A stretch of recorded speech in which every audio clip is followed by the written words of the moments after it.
Hello बच्चों, आज हम अपना एसएसटी में चैप्टर नंबर 11 करने वाले हैं जिसका नाम है एडमिनिस्ट्रेशन ऑफ इंडिया, यानी कि इंडिया में कैसा प्रशासन रहता है हम उसके बारे में पढ़ेंगे। उसके बारे में डिटेल्स में पढ़ने से पहले हम देखते हैं कि कितने तरीके का प्रशासन हो सकता है। जैसा कि आप अपनी स्क्रीन पे देख रहे हो, पहला होता है डेमोक्रेसी, जिसमें क्या होता है जो गवर्नमेंट होती है वो इलेक्ट की जाती है, यानी कि चुनी जाती है वहीं के रहने वाले लोगों के द्वारा, जैसा कि हमारी कंट्री इंडिया में होता है। हम लोग वोटिंग के द्वारा अपनी मनचाही गवर्नमेंट चुनते हैं, लेकिन हर कंट्री में ऐसा नहीं होता। कई कंट्रीज़ में मोनार्की सिस्टम भी होता है, जिसमें क्या होता है कि एक किंग या क्वीन घोषित कर दिया जाता है और फिर पीढ़ी दर पीढ़ी उन्हीं के फैमिली के लोग वो किंग और क्वीन बनते रहते हैं।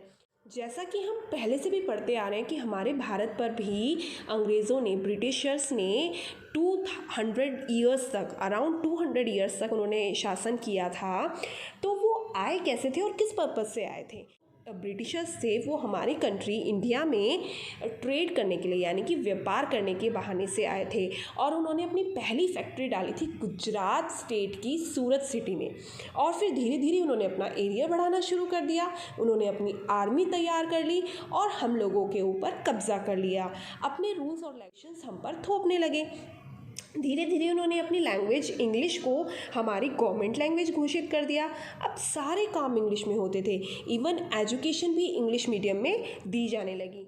तब जाकर हमारे स्वतंत्रता सेनानियों ने इसका विरोध किया और उनके साथ एक तरीके से आज़ादी के लिए लड़ाइयाँ लड़ी। तब जाकर 15 अगस्त 1947 को हमारे देश को आज़ादी मिली, लेकिन उसके लिए भी हमें कई कीमतें चुकानी पड़ी, जिसमें से एक है कि हमारी जो इंडिया जब आज़ाद हुआ तो वो 2 पार्ट्स में डिवाइड हो गया, इंडिया और पाकिस्तान। आप में से कई लोगों को नहीं पता होगा कि पाकिस्तान जो है वो पहले इंडिया का ही हिस्सा था, लेकिन जब हमें आज़ादी मिली तो पाकिस्तान को हमारे इंडिया से अलग कर दिया गया। जस्ट एक दिन पहले, यानी कि जिस दिन हमारा इंडिपेंडेंस डे होता है 15 अगस्त 1947 को, उससे एक दिन पहले यानी कि 14 अगस्त 1947 को पाकिस्तान का इंडिपेंडेंस डे होता है। तो इस तरीके की कीमत चुकाने के बाद आखिरकार हमारे देश को आज़ादी मिली।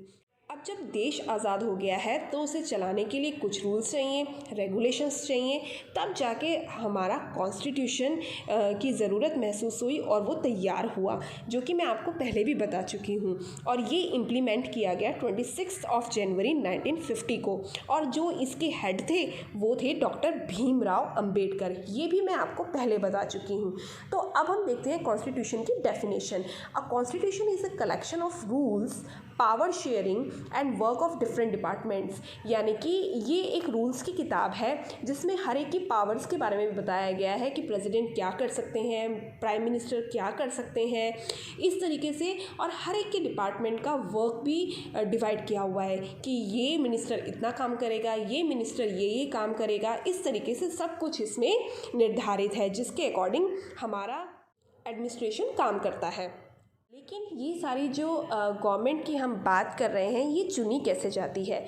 ये चुनी जाती है इलेक्शन द्वारा, यानी कि जब हम 18 साल के हो जाते हैं, चाहे हम अमीर हों, चाहे हम गरीब हों, चाहे हम शहर में रहें या गांव में, हमें मिल जाता है वोट करने का अधिकार, जिससे कि हम अपनी सरकार चुन सकते हैं और तय कर सकते हैं कि हमें कौन सी गवर्नमेंट लेकर आनी है।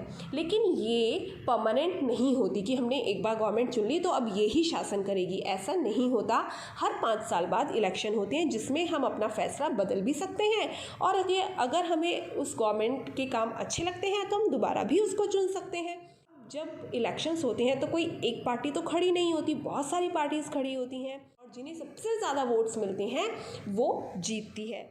जो पार्टी विनिंग होती है यानी कि जीतती है तो उन्हीं का एक कैंडिडेट बनता है प्राइम मिनिस्टर, और प्राइम मिनिस्टर सेलेक्ट होने के बाद वो अपॉइंट करते हैं बाकी मिनिस्टर्स कि हेल्थ मिनिस्टर कौन बनेगा, एजुकेशन मिनिस्टर कौन बनेगा, फाइनेंस मिनिस्टर कौन बनेगा। इस तरीके से वो अलग अलग मिनिस्टर्स को अपॉइंट करते हैं। जो गवर्नमेंट होती है वो 2 लेवल पे काम करती है, एक होता है सेंट्रल लेवल और एक होता है स्टेट लेवल। जैसा कि हम जानते हैं कि हमारे यहाँ 28 स्टेट्स हैं और यूनियन टेरिटरीज भी हैं, तो कितना बहुत सारा काम हो जाता है गवर्नमेंट के लिए देखने के लिए, इसीलिए उनके अलग अलग लेवल कर दिए गए हैं, जिसमें से हमारी दिल्ली का तो एक बहुत ही स्पेशल स्टेट लेवल है, क्योंकि ये तो कैपिटल भी है।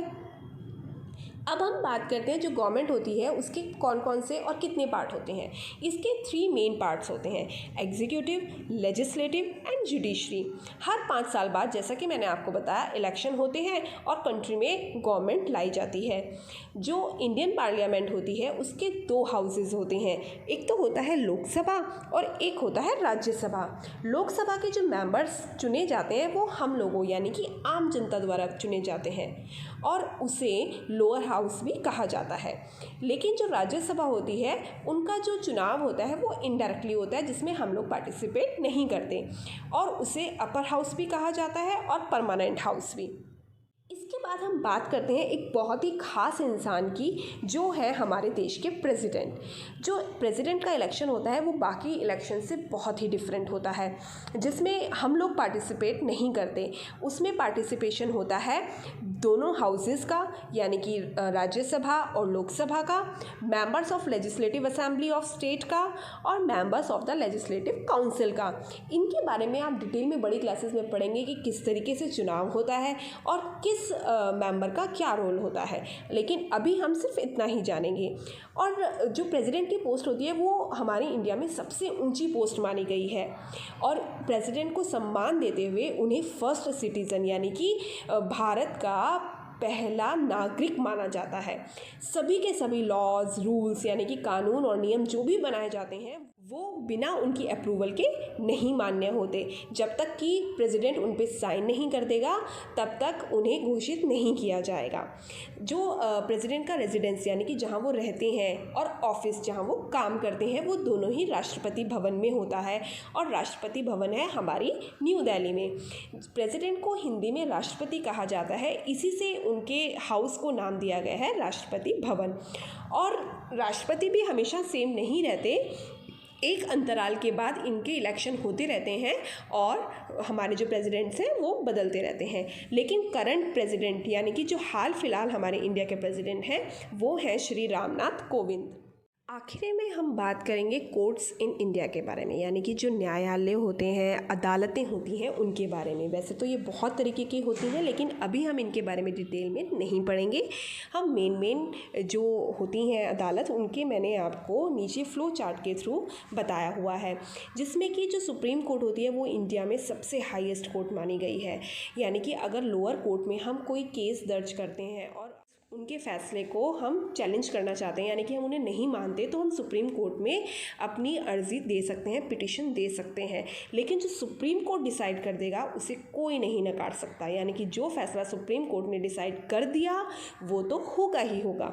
इवन गवर्नमेंट भी उनके फैसले को नकार नहीं सकती। सुप्रीम कोर्ट के कई कामों में से एक काम ये भी है कि वो देखे कि गवर्नमेंट जो है वो अपना काम सही तरीके से कर रही है या नहीं कर रही है।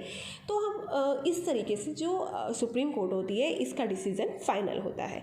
यहाँ पर हमने अपना ये चैप्टर फिनिश कर दिया है, जो कि बहुत ही छोटा सा और इजी था। आप इसे अच्छे से रिवाइज करेंगे अपनी टेक्स्ट बुक की हेल्प से। चैप्टर के बाद आपको क्वेश्चन नंबर 1, 2, 3 और 4 मैंने सॉल्व करके दिया है, जो कि आपको बुक में ही करना है। और लेकिन क्वेश्चन नंबर 5 में आपको क्वेश्चंस के आंसर लिखने हैं, जो कि वीडियो में ऑलरेडी दिए हुए हैं, और वो क्वेश्चन आपको अपनी कॉपी में करना है।